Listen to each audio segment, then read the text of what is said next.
예, 안녕하십니까. 금요일 인베디드 시스템 01분반 정민주입니다. 인베디드 시스템 중간 과제 영상 시작하도록 하겠습니다. 첫 번째 단원, 왜 컨비네이셔널 로직 디자인 단원을 배워야 했는가? 그거는 바로 이 단원의 모든 디지털 회로의 근간이 담겨져 있기 때문입니다.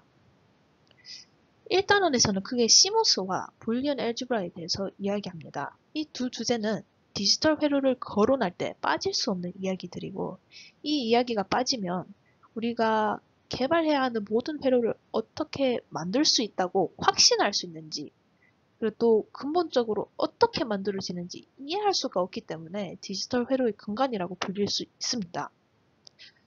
부가 설명을 하자면 CMOS는 어떻게 이렇게 집적도가 높고 빠른 처리 속도를 가지는 계산 장치를 만들 수 있었는지 기계적으로, 하드웨어적으로 설명해 줍니다. 지금까지 인류 역사상 가장 빠른 스위치인 CMOS는 오늘의 디지털 장치들이 어떻게 빠른 처리 속도를 확보했는지 설명해 주기 때문에 디지털 회로의 근간이라고 이야기할 수 있을 겁니다. 자, 불리언 엘즈브라는 이제 디지털 회로의 또 다른 기둥인데, 왜 불리언 엘즈브라가 디지털 회로의 또 다른 근간인지는 다음 질문을 답하면서 설명하도록 하겠습니다. 다음 질문은 이 단원에서 가장 중요했던 주제가 무엇이었냐입니다. 저는 단원컨대 이 단원에서 가장 중요한 주제가 클라우드 셔넌의 불리언 엘즈브라, 그러니까 불리언 엘즈브라와 논리 회로를 이어준 클라우드 셔넌의 논문이라고 생각합니다. 지금 1단원부터 6단원까지 모두 논리 회로를 불리언 엘즈브라와 연결시키지 않았다면 존재할 수 없었다고 생각하기 때문인데요. 모든 회로를 캐노니컬 폼의 불리언 펑션으로 형성할 수 있다는 전제가 깔리기 때문에 우리는 그 무슨 회로든 만들 수 있고 인베디드 시스템이라는 학문을 배우고 발전시킬 수 있다고 생각합니다. 자, 다음으로 넘어가겠습니다. 두 번째 챕터는 Sequential Logic Design입니다. 이 챕터를 왜 배울까요? Sequential Logic Design은 제어의 중추이기 때문에 배웁니다. Sequential Logic은 그냥 현재 인풋뿐만 아니라 과거 인풋까지 고려해서 결과를 도출하는 회로가 아닌가 싶을 수도 있겠지만, 이런 과거 인풋을 고려하는 것 자체가 기억을 한다는 기능이 포함되어 있고, 기억을 할 수 있기 때문에 메모리를 만들 수 있게 하기 때문에 제어를 할 수 있는 것입니다. 제어를 하는 명령문들을 생각해 보십시오. 자, while문, if문, switch문 모두 어떻습니까? 모두 어떤 데이터의 상태를 확인합니다. 이런 상태를 저장할 수 있게 해주는 메모리의 근간이 되어주는 sequential logic이 있기 때문에 우리는 제어를 할 수 있는 거고, 복잡하고 섬세한 회로를 만들 수 있게 되는 것입니다. 이 단원에서 가장 중요한 주제는 저는 synchronizations이라고 생각합니다. 이제 설명을 하기 위해서 간략히 synchronizations을 설명을 하자면, 어쩔 수 없는 물리학적인 이유로 인해 회로는 서로 다른 딜레이가 발생하게 되는데, 불안정하게 변수가 생겨버리게 하는 요소를 없애기 위해서 클락으로 모든 회로 속 하드웨어 장치, 레지스터들을 시간을 맞춰서 동작하게 만드는 작업입니다.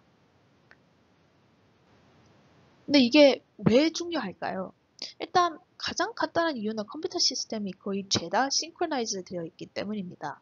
컴퓨터 시스템을 읽기 위해서는 클락이 무엇인지 무조건 알아야며 왜 필요한지도 파악하고 있어야 합니다. 또 다른 간단한 이유는 이 싱크로나이제이션이 sequential circuit의 발전 과정을 담고 있기 때문입니다. 자, SR 래치에서 레벨 센시티브 SR 래치로 발전한 이유도 싱크로나이제이션 때문이고, 레벨 센시티브 SR 래치에서 D 래치로 발전한 이유도 조금 다르게 바라본다면 더 정확하게 싱크로나이즈 하기 위해서 발전한 것이다 라고 얘기할 수 있죠. 조금 더 심오한 이유를 드리자면 싱크로나이제이션은 컴퓨터 철학이 담겨져 있는 시스템이기 때문입니다. 예외, 에러, 변수 이런 것들을 모두 차단하고 완벽한 통제를 바라는 컴퓨터 시스템의 원칙들은 싱크로나이제이션과 클락에서 가장 잘 엿볼 수 있다고 생각하기 때문입니다. 자, 다음으로 넘어가겠습니다. 세 번째 챕터, 레지스터, FSM과 컨트롤러에 대한 챕터이지요. 이 챕터는 왜 배워야 할까요? 저는 전 챕터에서 배운 시퀀셜 서킷을 정확하게 어떤 식으로 제어에 사용해서 설계하는지 이해하기 위해서 배운다고 생각합니다. 그냥 시퀀셜 서킷이 제어에 사용된다 하면 감이 잘 안 오지 않습니까? 이 챕터를 통해서 시퀀셜 서킷이 특히 D 플립플롭이 여러 개 모여서 레지스터가 되고 그 레지스터가 컨비네이션 로직이랑 합쳐져서 FSM으로 그리고 결국 컨트롤러로 만들어지는구나를 이해할 수 있었습니다. 자, 그러면은 이 챕터에서 가장 중요한 주제는 무엇이었을까요? 저는 이 챕터의 가장 중요한 주제는 컨트롤러 디자인 프로세스였다고 생각합니다. 벼락 맞을 확률로 나타나는 창의력에 맡기지 않고 확실한 디자인 프로세스를 통해서 만들 수 있기에 그 어떠한 회로든 만들 수 있었고 기술이 이렇게까지 발전할 수 있지 않았나 저는 생각합니다. 그래서 컨트롤러 디자인 프로세스가 이 토픽에서 가장 중요한 주제였다고 저는 생각합니다. 다음 장으로 가보겠습니다. 자, 다음 챕터 데이터 패스 컴포넌츠입니다. 이 챕터는 왜 배워야 할까요? 저는 컴퓨터와 인베디드 시스템 회로의 목적이 계산이기 때문에 중요하다고 생각합니다. 물론 컴퓨터는 제어도 하고 저장도 합니다. 하지만 그 제어 과정과 저장 과정은 다 무엇을 위해서 발전된 것입니까? 계산을 위해서 만들어진 것입니다. 실제로 컴퓨터는 원래 계산기로부터 시작되었고 지금의 컴퓨터들과 회로들도 다양한 기능들을 수행하는 것 같아 보이지만 사실 뜯어보면 모두 복잡한 계산 과정을 숨기고 있습니다. 예를 들자면 컴퓨터 그래픽스 이야기를 꺼내는 게 좋겠습니다. 컴퓨터 그래픽스는 외면적으로 봤을 때는 그냥 아이콘 이것저것이 배치되고 움직이는 것 같지만 이제 내부를 뜯어보면 색깔 채우는 계산 과정, 도형이 움직이는 계산 과정, 선을 그을 때는 어떤 픽셀을 선택할지에 대한 계산 과정, 그저 계산 과정 투성이입니다. 이렇게 하는 짓도 만들어진 목적도 모두 계산인데 계산이 이루어지게 해주는 요소인 데이터 패스 컴포넌트를 모르면 안 되지 않겠습니까?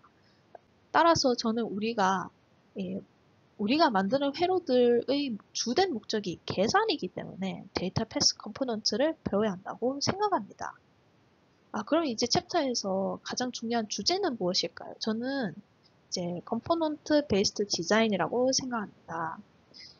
일단 솔직히 말하자면 제가 신기하다고 생각해서 고른 주제이긴 하거든요. 인간이 더하는 방식을 그대로 따와서 만든 햇헤더와 풀헤더를 보았을 때 제일 처음으로 생각한 것이 인간 사고방식 그대로 옮겨서 디자인을 할 수 있다니 진짜 신기하네 였고 그 다음으로 생각한 것이 이게 돌아가는 것도 참 신기하다 였습니다. 효율적인 회로를 작성하며 엄청 복잡할 줄 알았더니만 오히려 우리 삶과 접목되어 있는 모습을 보고 큰 흥미를 느꼈습니다. 하지만 이건 제가 컴포넌트 베이스 디자인이 중요하다고 생각하는 지극히 개인적인 이유고 조금 더 타당한 이유를 대자면 웬만한 데이터 패스 컴포넌트가 모두 컴포넌트 베이스드 디자인을 따르기 때문입니다.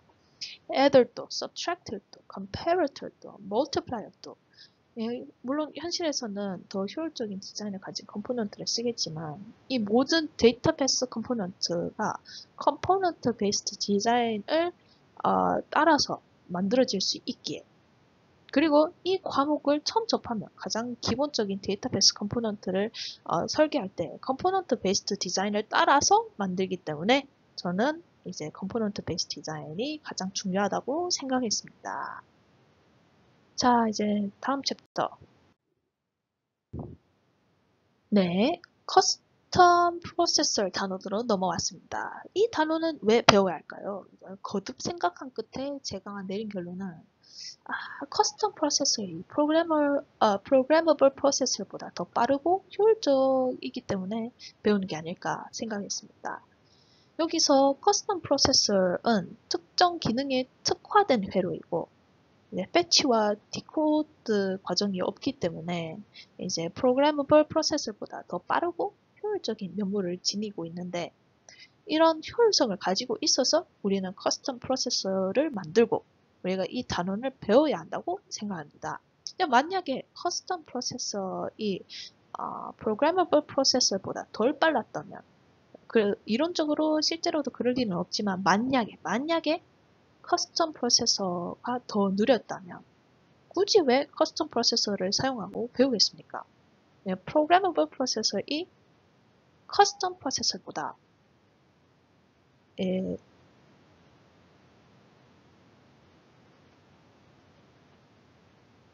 몇백 배 더 느리기 때문에 사용한다고 생각합니다. 이 챕터에서 이제 가장 중요한 주제는 무엇인가? 가장 중요한 주제는 HLSM, High Level State Machine이라고 생각합니다. 앞에 3단원 이야기할 때 FSM이 중요하다고 한 이유랑 유사한데, 이제 확실한 방법과 절차로 커스텀 프로세서를 작성할 수 있기 때문에 중요하다고 생각합니다. 첫째, HLSM 구조를 잡은 다음에 데이터 패스를 작성하고 데이터 패스를 컨트롤러에 연결하고 컨트롤러의 FSM을 구현하는 최적화되어 있는 모습은 아닐지언정 무슨 커스텀 프로세서이든 만들 수 있고 확실한 절차를 밟아서 만들었기 때문에 과정을 정확히 이해할 수 있고 에러가 생겨도 어디에서 고칠지 확인할 수 있고 창의력에 맡기지 않아도 확연하게 커스텀 프로세서를 만들 수 있습니다. 그래서 저는 이 단원에서 HLSM이 가장 중요하다고 생각했습니다. 자, 마지막 슬라이드. 드디어 마지막 챕터, Programmable Processor에 도달했네요. 이 챕터가 중요한 이유는 컴퓨터의 범용성, 어떤 방식으로 구현되는지 설명해 주기 때문입니다.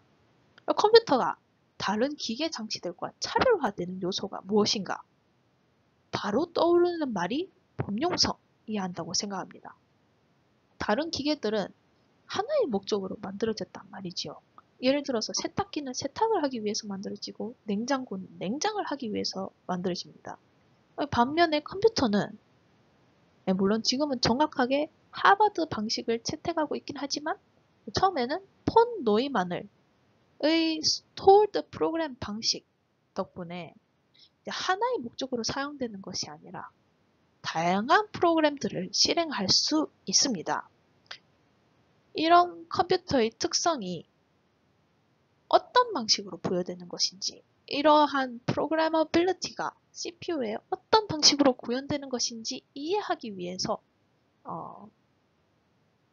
아주 중요한 챕터라고 생각합니다.